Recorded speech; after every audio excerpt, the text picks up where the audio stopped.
I'm gonna be 100 with you, readers. I was starting to get a bit worried that we were never gonna get this Zootopia show.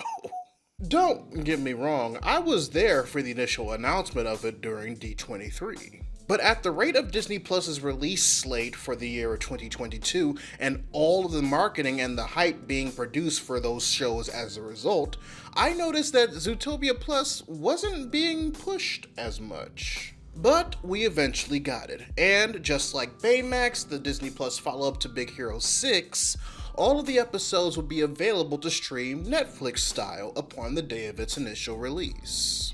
And that was because all of the episodes of Zootopia Plus were pretty much 10 to 15 minute shorts, taking place during the timeline of the original movie. Now, originally hearing this kinda put me at ease a bit, because I have no problem admitting that seeing this image of Chief Bogo holding a standout Clawhauser was what piqued my interest the most, and knowing that I could just immediately skip to that episode where this is featured made me incredibly happy.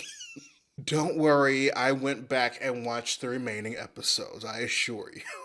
Now, the reason why I pointed that out is because even when the original movie dropped, peeps have been shipping Clawhauser with Bogo.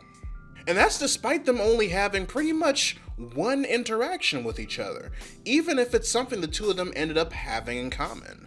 Yet, despite this, the Zootopia Plus promo featured them together basking in what looks to be Bogo's guilty pleasure and Clawhauser's not so guilty pleasure.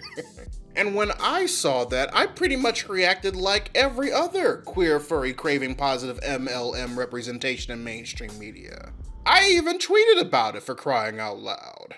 So when I saw the Zootopia Plus short in question, So You Think You Can Prance, I realized that while it wasn't quite exactly that confirmation, the short's overall story and how it played into the narrative of the Zootopia movie instead provided a great way of informing its audience, especially its queer audience, of both the highs, lows, and important takeaways I want to highlight for you all in today's lesson. And what I want to highlight is how Clawhauser's short paints an apt picture of the inevitable heartbreak of queer yearning. Let's begin.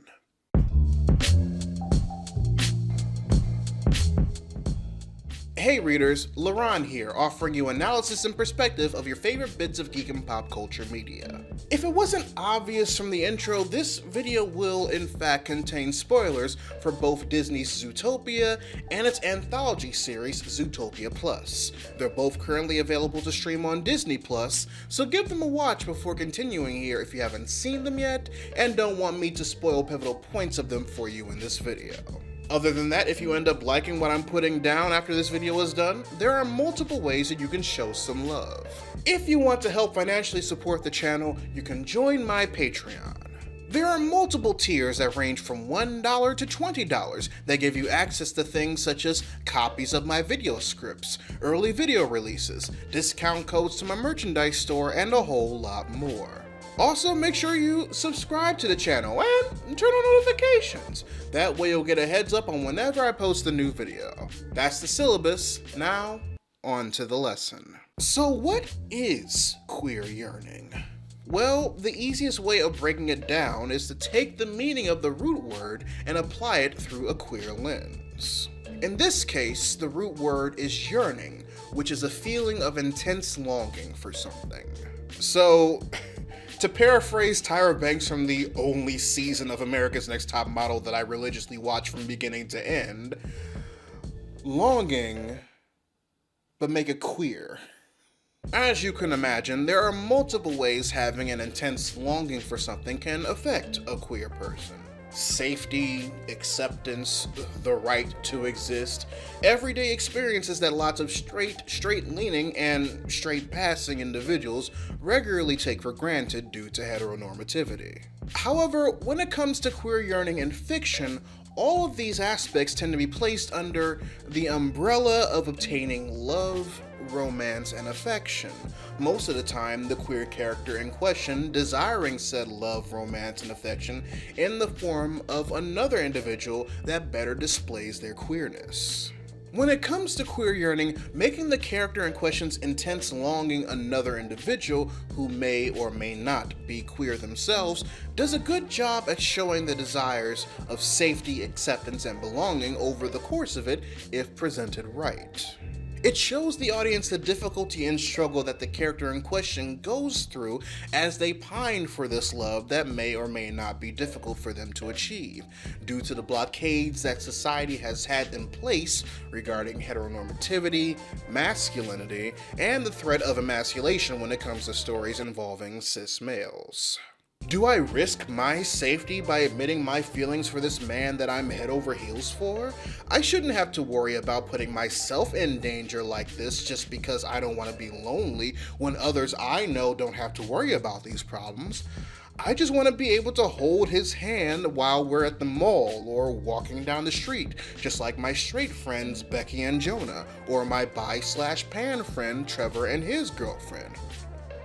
Yes, I know all the names sound white as fuck, but they were just the first ones that came to my head, alright? Sue me. Except don't do that, I have no money. Chai, a full-time grad student and part-time blogger and book reviewer, said it best in their interview for the website In Verse. When you're queer, the stakes aren't just, does this person like me or return my feelings? It's not just a romantic context. The stakes are your safety. The stakes are your existence. The stakes are the possibility of rejection. Your love is already transgressive.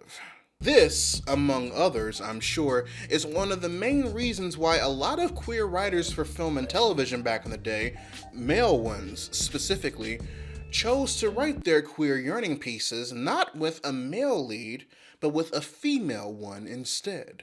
Not only did it allow their work to be accepted by the heteronormative mainstream, but doing so allowed them a sense of catharsis said works usually allow in a time where homosexuality was considered a mental disorder, and the only way it was allowed on the silver screen was to make it a perverted, villainous trait.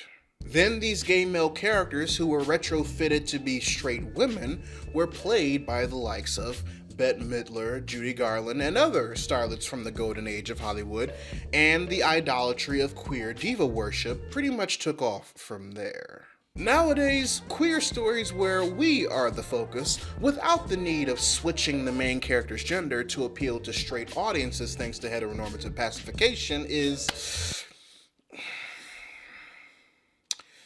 I don't want to say no longer necessary because I feel like that's a bit of a lie. So I'll say isn't as necessary as it was before instead. Now, this isn't the first time a property owned by Disney in one form or the other originally started off as a queer yearning piece, let alone one that was initially gender flipped for the queer male writer to be replaced by a female character. I'll be talking about that one in a separate video. I will say, however, that thanks to the episode's story supervisor and co-writer Michael Herrera being queer himself, Clawhauser's experience in the original movie being expanded upon in ways that allows the audience to see his wants and desires explored in the short he shares with Chief Bogo in Zootopia Plus, puts his character right at the threshold of peak queer yearning. And here's how it's done.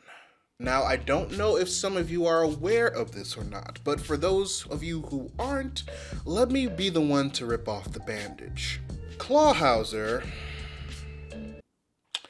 is queer-coded. I know, right? I was just as surprised to find out as you were. Now, before I continue, I feel compelled to address two things related to this situation. One, just because his behavior and personality resembles that of male queer characters that are traditionally stereotyped as such, doesn't make his queerness any less valid.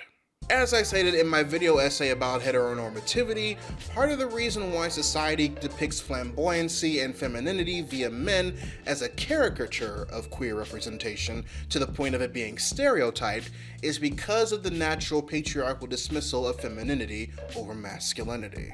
There's also the fact that the heteronormative highlighting of femme and flamboyancy in men this way, whether straight or queer, perpetuates a specific fear of emasculation. And using said fear as a form of propaganda, even for the sake of comedy, can steer men in the direction of proving their manhood in ways that capitalism can constantly exploit from them until they're nothing but battered and broken down husks of themselves via hegemonic masculinity. I was gonna do a too long didn't read simplification summary of what I just said, but honestly, trying to come up with just a simple way of saying what I just said is proving to be a bit more challenging than just saying it the way that I did. So if anyone is capable of breaking down what I said in a TLDR speech in the comments, feel free to do so. So, unless the representation is intentionally made with malicious intent that gives bigots more fuel for their fires of the likes of grooming or insatiable with perversion and whatnot, I'm looking at you, Pulley Prisoner from One Punch Man. The femme and flamboyant is just as important to display and celebrate, regardless of the level one displays it, and the extent that Clawhauser displays it in both the Zootopia movie and the short with both his personality and basically his diva worship of Shakira's persona is no exception. And two, for every straight dude who is preparing to type something along the lines of, "Well, I'm straight, and I also love female pop stars like Lady Gaga in a way that's healthier than how Clawhauser hams up being a fan of Gazelle, so it's kinda insulting to us," in the comments section, even though through this explanation I'm clearly not talking about you, just shut the fuck up. Please, just shut the fuck up. In the case of Zootopia and Zootopia Plus, Clawhauser represents this form of queer coding. Now, it's only queer coding because never is it said in either Zootopia or Zootopia Plus that he's queer or only likes men, because Disney. And you would think that thanks to Zootopia Plus being exclusive content on a streaming service like Disney Plus, more leeway in declaration of representation would be provided since they don't necessarily have to worry about appeasing to overseas audiences to get the highest box office numbers as possible. But that's put to bed when you explore their catalog further and see that their kid-friendly remake of the reality show The Quest, also a Disney Plus exclusive, features a real-life queer teen in it that, thanks to editing, only hints at his sexuality whenever he's sharing his experiences being out and proud at school before the show with the other contestants. So while it's never explicitly said that Clawhauser is queer, those of us who are fans of the Zootopia franchise and experienced this type of censorship in the past to the point where we only have context clues to work with, kinda know he's queer. And that goes double for the co-writer and story supervisor for the Zootopia Plus episode, So You Think You Can Dance, Michael Herrera, once again, who is queer himself, who clearly wanted to celebrate Clawhauser's queerness in the series after blatantly seeing it in the movie in the form of him dreaming of being a backup dancer for his favorite pop star, Gazelle. But what makes Clawhauser's situation queer yearning, however, especially in how the short expands on his experience in the movie as a whole, is that it solidifies his desire, his longing, to not only romantically be with Police Chief Bogo, but to see him emancipated from the universe's version of hegemonic masculinity in order for him to do so. As we know from the initial movie, Bogo, the African Buffalo Chief of Police voiced by Idris Elba, is a bit of a hard ass. And thanks to what the movie tells us about what all is demanded from him, he kinda has to be. He answers directly to the mayor of Zootopia, both Leodore Lionheart and eventually Dawn Bellwether, implying the overall stress of someone in his position constantly deals with on a bureaucratic level. He also has an image to uphold regarding the ZPD in order to keep that bureaucratic appeal, with the majority of the officers being large and imposing figures on both the predator and prey sides of the animal kingdom, Bogo himself factoring into the prey category considering he belongs to a species of herbivores. As you know, these type of societal expectancies and personal ideas that branch from said expectancies build up over time when someone, a man, is constantly directed to equate their usefulness to society to their very masculinity.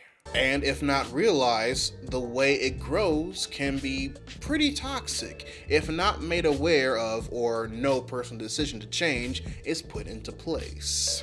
In Bogo's case, this is reinforced when he fails to see Judy's talent upon her joining the force, thanks to not meeting the standards he set for his officers before her arrival, and then attempting to have her fired for disobeying his orders and undermining his authority. That is, before the same bureaucratic authority that gave it to him in the first place forces him to keep her on board thanks to her tenacity to prove herself. And that's not even mentioning the overall generalization he makes about foxes being sly and untrustworthy when Nick stands up for Judy in the Rainforest District. You think I'm gonna believe a fox? Though, to be fair, if we were going with furry generalizations, foxes would be stereotyped for something completely different. Listen, if you know, you know, alright? I'm not risking the monetization of my channel just to put y'all up on some info of a fandom I belong to that you barely care about if you're not roasting it. That joke was for me and my fellow furry readers watching this video. Lose me with that foolishness. All this to say that when we find out in the movie that Bogo himself is also a fan of Gazelle by Clawhauser stumbling upon him using the same official app that he uses and tries to hide and deny it, the repression is tangible.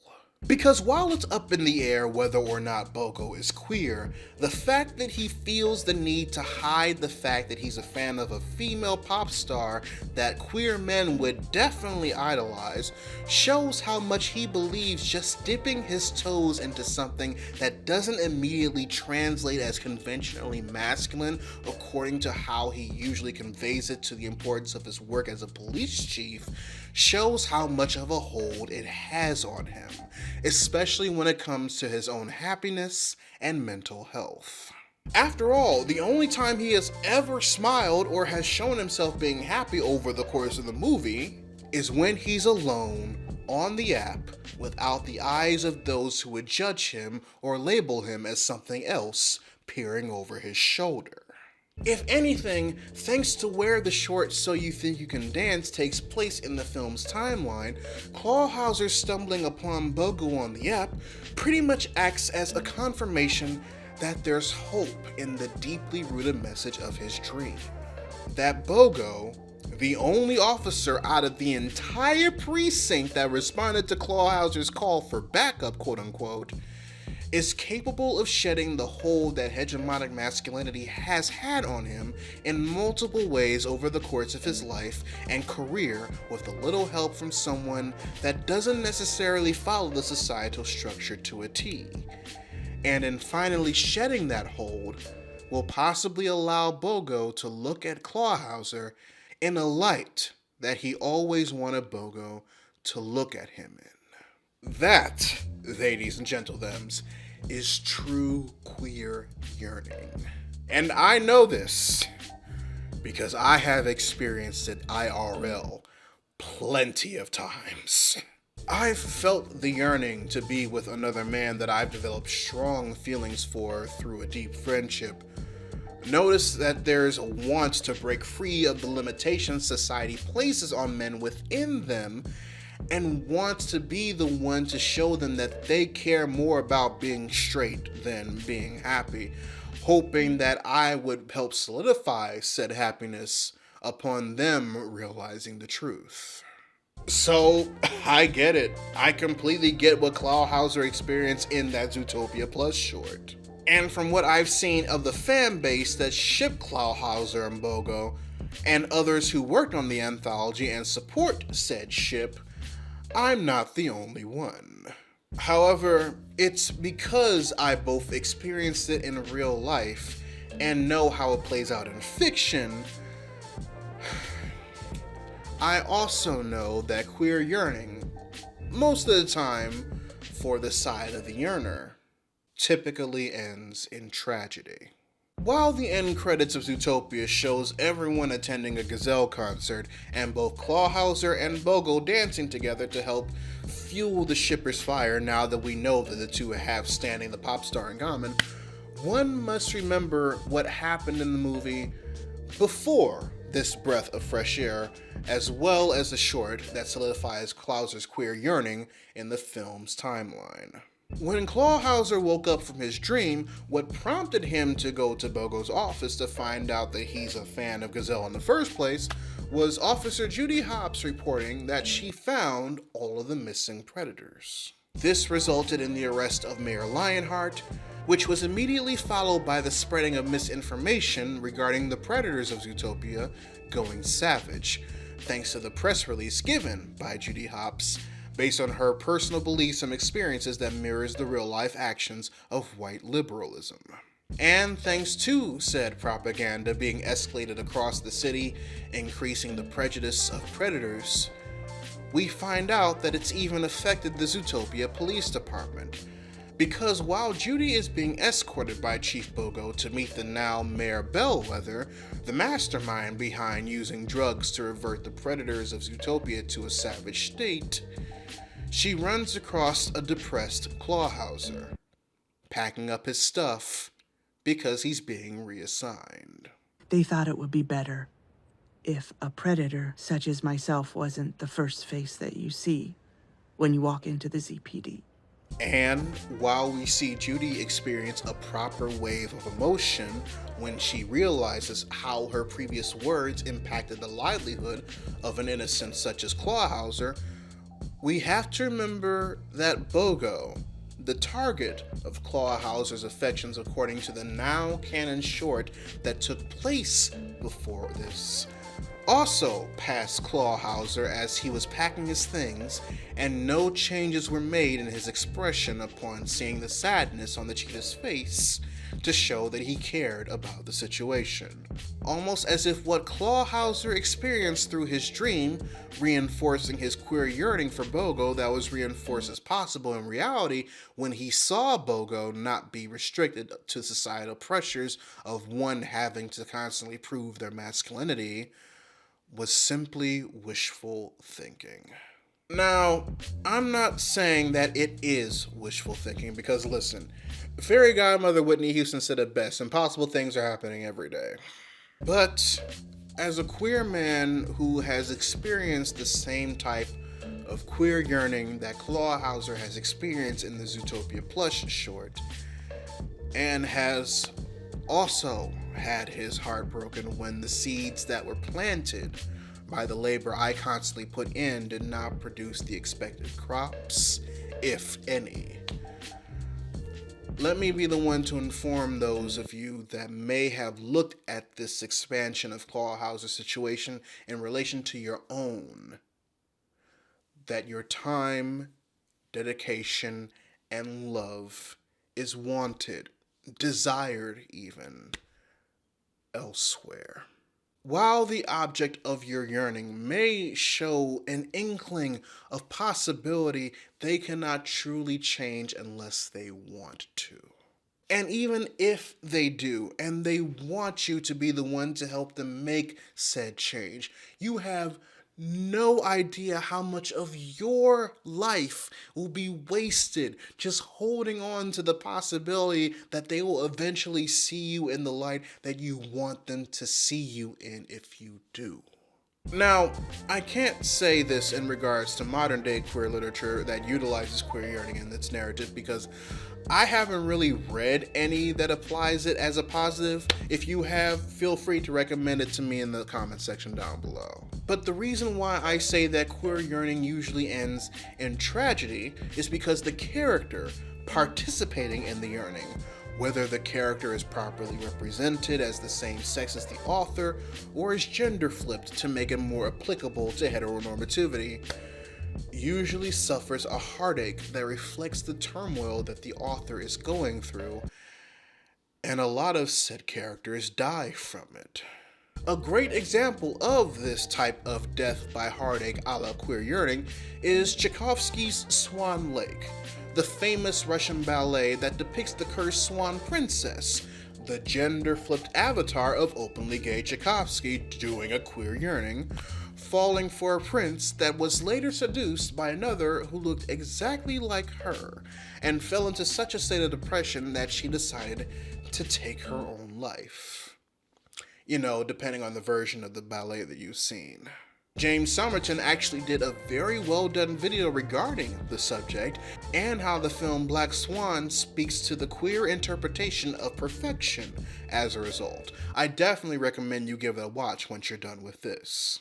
And while I am fully aware that things get better for Clawhauser in the movie once Bellwether is brought to justice and the possibility of he and Bogo is once again restored by the end of it, that one truth about how queer yearning usually ends, with the Zootopia short showing us an instance of it in the first place, was pretty much impossible to avoid, thanks to the very narrative of the movie. Hobbs! Listen, readers, well, the readers that this applies to, I know that it sounds like I'm basically using this whole video to basically say, he's not worth it, honey. I know that's what it sounds like. But there are so many people out there who are worth it. And you owe it to yourself to experience what it's like to not allow your own story to be a tragedy. And if your Bogo eventually gets to where they need to be in order to see you in the way that you always wanted them to see you, that's great. That's wonderful. I'm so happy that they finally figured it out because it's never too late to do so. I'm a full-fledged believer in that. That doesn't mean you have to put your life on pause while you wait for them to catch up. You owe it to yourself, to your inner Clawhauser, to not let your love or your ability to love become a tragic inevitability. Especially when there are so many other people out there that can and will look at you the way Bogo looks at Clawhauser and not be ashamed to show it.